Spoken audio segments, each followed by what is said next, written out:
My name is Michael Lind. I'm the Policy Director of the Economic Growth Program at the New America Foundation, and I'm speaking today with Bruce Bartlett, columnist for Forbes and author of The New American Economy. Thanks for joining us, Bruce. Happy to be here. We want to talk today about a value-added tax, a VAT. There's growing interest in this as a way of reducing the deficit and also accomplishing other policy goals like substituting for payroll taxes, consumption taxes, income taxes. What attracts you to the idea of a value-added tax for the United States?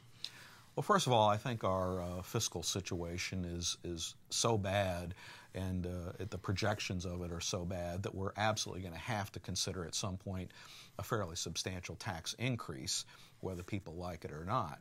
And I fear that if we try to get the magnitude of revenue that I think we're ultimately going to need, which would be on the order of several percentage points of GDP, if we try to get that out of the income tax, I'm afraid it will break down, that we'll have compliance problems, we'll have economic burdens on industry that will impede growth, much more so than if we got the same amount of revenue through a broad-based consumption tax, such as a value-added tax. So that's my main concern, but I fear that if we wait until we're in a crisis where we absolutely have to raise taxes before we start to think about a VAT, it may not be a viable option at that time because it takes a couple of years to get the mechanism before you can start collecting revenue. So it would be highly desirable to implement a VAT now as a reform.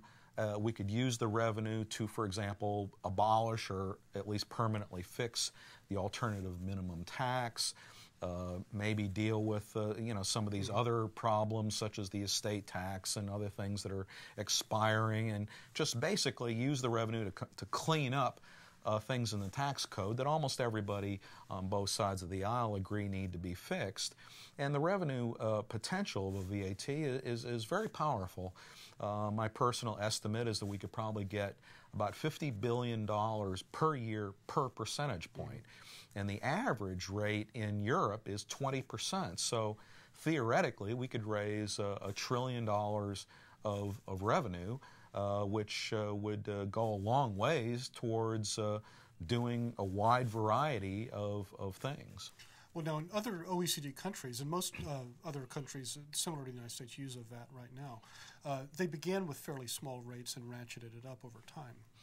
Well, that's partly true. When I looked at the data, the countries that increased their VAT rates a lot were those that established them before the 1970s. Okay. So what happened, I believe, is that during the inflation of the 1970s, it was just very, very easy for them to ratchet up their rates. I mean, if inflation is 10%, who's going to notice another 1% or whatever if you raise the VAT rate?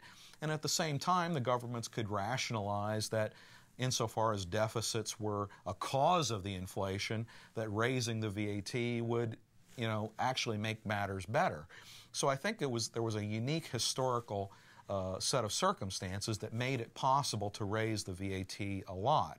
If you look at countries that have established VAT since the 1980s, you see very, very flat rates, hardly any increases at all, and in fact a number of reductions. So I think you have to differentiate between those two classes of countries. Well, what do you see as the politics of this, the groups who would support a VAT, the groups that would oppose it?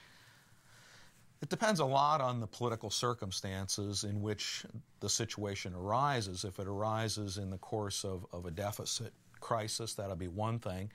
If we're talking about trying to do it as a reform, obviously you're going to get very heavy resistance from Republicans and conservatives who are opposed to any tax increase of any kind whatsoever. And in particular, they're opposed to a VAT precisely because it's too good a tax. They're afraid that it would become a money machine. But I think there are some constituencies, the corporate community, especially exporters, are very, very fond of the VAT. Perhaps because they have a misunderstanding of how it works, but nevertheless, it'd be hard to find a big corporate executive who doesn't think it would be highly desirable to have a tax that applied at the border on imports and was rebated at the border on exports. So I think the corporate community is will be an important factor in this. Well, Larry Summers has suggested that we'll have a VAT in the United States when progressives figure out that it's a money machine and conservatives figure out that it's regressive. That's right. We'll see if that's the case. Well, right now, as you say, the liberals tend to oppose the VAT because in percentage terms it takes more out of the pockets of poor people. And as I said before, conservatives oppose it because it's a money machine. And Larry did say that, and he said it in 1988, and maybe it'll still become true one of these days. Well, stay tuned. It's a subject that will attract even more attention in the future, I suspect. Thank you, Bruce Bartlett, author of The New American Economy. Thank you. We can edit that, can't we, at the end? All right.